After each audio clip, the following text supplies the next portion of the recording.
शुरू अल्लाह का नाम लेकर जो बड़ा मेहरबान निहायत रहम वाला है। औफ, कुरान मजीद की कसम कि तुम पैगंबर हो। असल बात यह है कि इन लोगों ने ताज्जुब किया कि इन्हीं में से एक खबरदार करने वाला इनके पास आया, तो काफिर कहने लगे कि ये बात तो बड़ी अजीब है, भला जब हम मर गए और मिट्टी हो गए तो फिर जिंदा होंगे? ये जिंदा होना अक्ल से बईद है। इनके जिस्मों को जमीन जितना खा खा कर कम करती जाती है हमको मालूम है, और हमारे पास तहरीरी याददाश्त भी है। बल्कि अजीब बात यह है कि जब इनके पास दीन हक आ पहुंचा तो इन्होंने उसको झूठ समझा। सो ये एक उलझी हुई बात में पड़े हैं। क्या इन्होंने अपने ऊपर आसमान की तरफ निगाह नहीं की कि हमने उसको कैसे बनाया और सजाया, और इसमें कोई शिगाफ तक नहीं? और जमीन को देखो, इसे हमने फैलाया और इसमें पहाड़ रख दिए और इसमें हर तरह की खुशनुमा चीजें उगाई ताकि रुजू लाने वाले बंदे हिदायत और नसीहत हासिल करें। और हमने आसमान से बरकत वाला पानी उतारा और उससे बाग उगाए और खेती का अनाज और लंबे लंबे खजूर के दरख्त जिनका गाभा तह बतह होता है। ये सब कुछ बंदों को रोजी देने के लिए किया है। और इस पानी से हमने मुर्दा जमीन को जिंदा किया। बस इसी तरह क़यामत के रोज निकल पड़ना है। इनसे पहले नूह की कौम और कुएं वाले और समूद वाले लोग झुटला चुके हैं, और आद और फिरौन और लूत के भाई और बन के रहने वाले और तुब्बा की कौम, गरज हर एक ने पैगंबरों को झुटलाया, तो हमारी धमकी भी पूरी होकर रही। तो क्या हम पहली बार पैदा करके थक गए? नहीं, बल्कि ये असर नौ पैदा करने के बारे में शक में पड़े हुए हैं।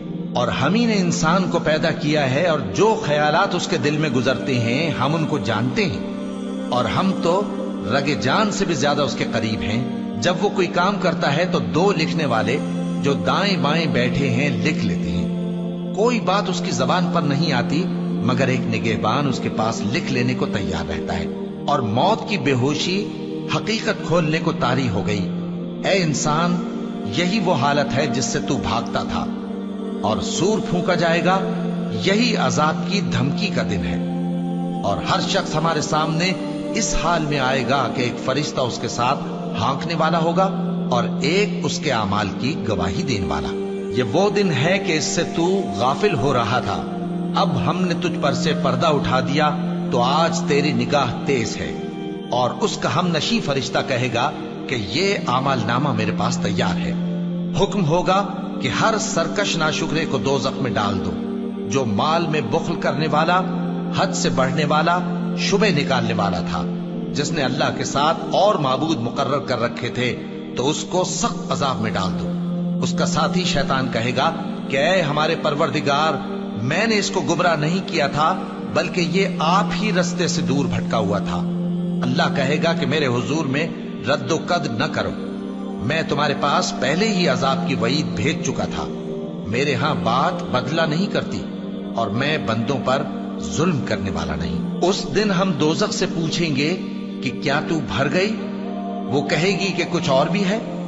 और बहिश्त परहेजगारों के करीब कर दी जाएगी कि उनसे मुतलक दूर न होगी।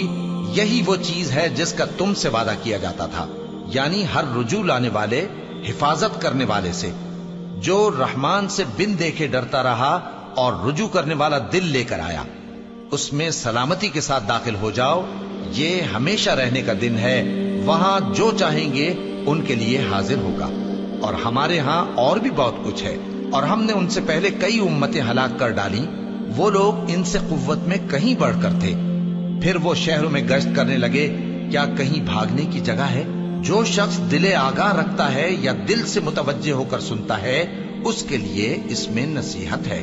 और हमने आसमानों और जमीन को और जो मखलूकात इनमें है सबको 6 दिन में बना दिया, और हमको जरा भी थकन नहीं हुई। तो जो कुछ ये कुफ्फार बकते हैं उस पर सब्र करो, और आफताब के तुलू होने से पहले और उसके गुरूब होने से पहले अपने परवरदिगार की तारीफ के साथ तस्बीह करते रहो, और रात के बाज औकात में भी और नमाज के बाद भी उसी के नाम की तस्बीह किया करो।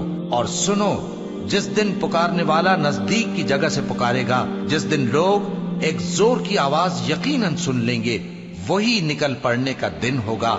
हम ही तो जिंदा करते हैं और हम ही मारते हैं, और हमारे ही पास लौट कर आना है। उस दिन जमीन उन पर से फट जाएगी اور وہ جھٹپٹ نکل کھڑے ہوں گے، اس طرح سے جمع کرنا ہمیں آسان ہے۔ یہ لوگ جو کچھ کہتے ہیں ہمیں خوب معلوم ہے، اور تم ان پر زبردستی کرنے والے نہیں ہو۔ پس جو میرے عذاب کی دھمکی سے ڈرے اس کو قرآن کے ذریعے نصیحت کرتے رہو۔